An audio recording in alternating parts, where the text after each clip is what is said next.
I do want to win a championship, but it's other stuff that means more to me. Got you. I understand. It's almost like I'm not willing to sell myself out for that. Is it safe to say you ain't thinking about going anywhere else? Why would I be?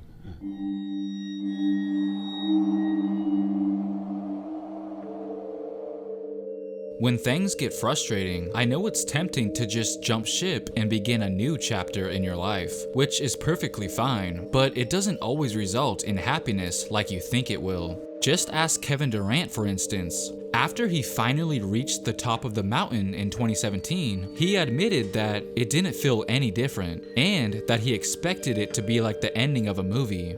I'm hopeful, yes I am hopeful for today. Take this music and use it. I mean, it certainly looked like a happy ending to a movie on the surface, but in his own words, not much changed after that. I mean, when LeBron won it for Cleveland, there was a reason why he cried, but in Miami he didn't. This might just be me, but I personally always thought that he was kinda pretending to be happy by jumping around and everything after he won his first championship. I'm sure we can all agree, it felt kinda lackluster. Just like KD's celebration, I believe it was kinda forced just to convince us that he was happy. But like I said earlier, in his own words, he wasn't all that happy like he thought he would be. I also look at people's celebrations.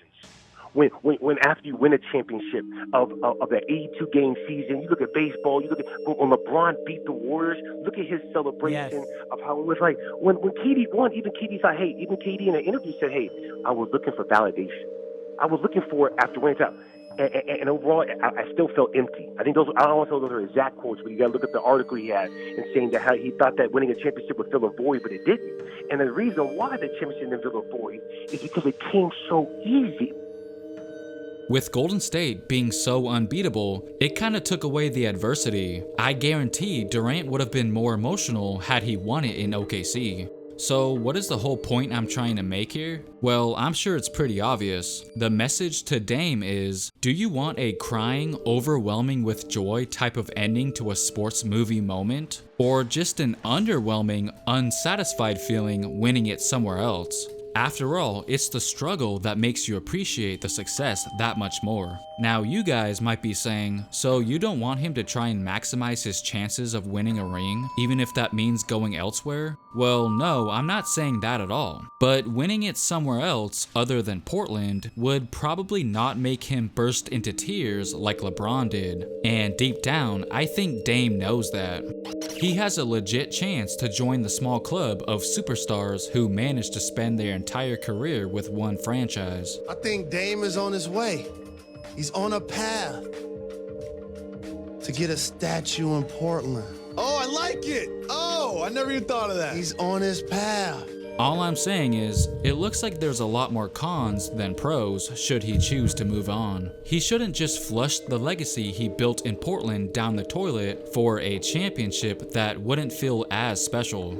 It seems like he's very much aware of the phrase, the grass ain't always greener on the other side, and the consequences that could come with it. You know, I would hate to, I guess, make a decision based off what everybody else thinks I should do, and then I go somewhere else and you can't have that environment back. You know, you can't turn back, so it's like... So as a Blazers fan myself, I really hope he keeps that same energy he had right here. Can't turn back, so it's like, I value that, you know, to that high of a level to where it's like, man, you know what, I'm willing to live with whatever result I get out of, you know, being committed to, you know, what we've created.